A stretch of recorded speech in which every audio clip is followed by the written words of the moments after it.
मध्य प्रदेश को यूं ही tiger state नहीं कहा जाता। ये तो सभी जानते हैं कि मध्य प्रदेश में बाघों की संख्या देश में सबसे ज्यादा है, लेकिन ये कम लोग जानते हैं कि सफेद बाघ का इतिहास क्या है।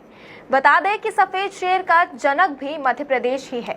आज से 74 साल पहले मध्य प्रदेश में रीवा की धरती पर सफेद शेर मिला था। रीवा के राजा मार्तंड सिंह ने इस सफेद शेर को अपना जिगरी दोस्त बनाकर महलों में रखा। इसका नाम रखा मोहन। इसकी खासियत ये थी कि सफेद बाघ हर एक संडे को व्रत रखता था। इस दौरान वे आहार के रूप में केवल दूध लेता था। आइए दिखाते हैं रीवा से मनीष धाहिया की खास रिपोर्ट। ये बात 1951 की है। एक दिन रीवा के राजा मार्तंड सिंह ने जंगल में सफेद रंग के बाघ को देखा तो वे इस पर मोहित हो गए। उन्होंने सफेद शेर को पकड़ने की योजना बनाई।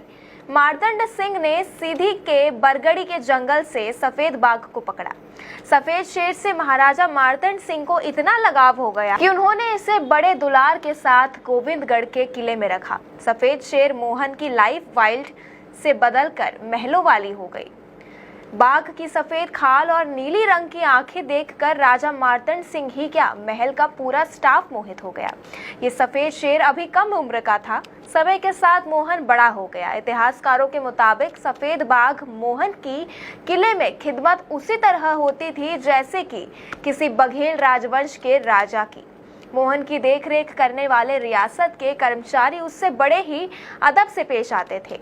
सभी उसे मोहन सिंह कहकर पुकारते थे। मोहन की कहानी को जानने वाले बताते हैं कि यह सफेद शेर रविवार को खाना नहीं खाता था, फिर चाहे उसे खाना खिलाने के लिए राजा मार्तंड सिंह जुदेव ही क्यों न मनाए। रविवार को मोहन केवल दूध पीता था। जानकार बताते हैं कि मोहन फुटबॉल खेलने का बड़ा शौकीन था। इतिहासकार बताते हैं कि सफेद शेर मोहन की 3 रानियां बनी।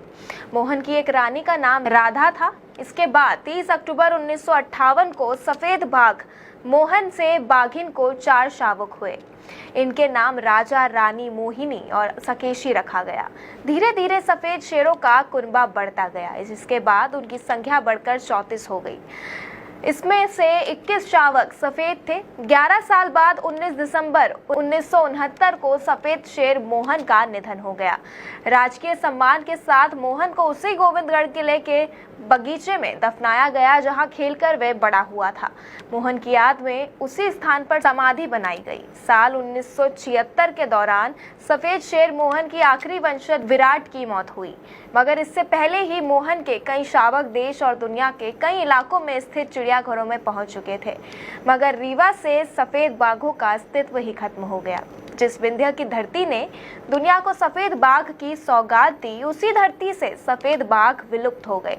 लेकिन 9 साल पहले विंध्य की धरती पर एक बार फिर सफेद शेर की वापसी की कवायद शुरू की गई। इतिहासकार के मुताबिक मंत्री रहे राजेंद्र शुक्ला ने सफेद शेर के घर वापसी के लिए जोर लगाया। वर्ष 2016 में गोविंदगढ़ इलाके में मुकुंदपुर स्थित टाइगर सफारी का निर्माण हुआ। इसका नाम रखा गया Maharaja Martand Singh Judeo white tiger safari. Tiger safari का लोकार्पण हुआ और एक बार फिर विंध्य नाम की सफेद बाघिन की विंध्य की धरती पर वापसी हुई।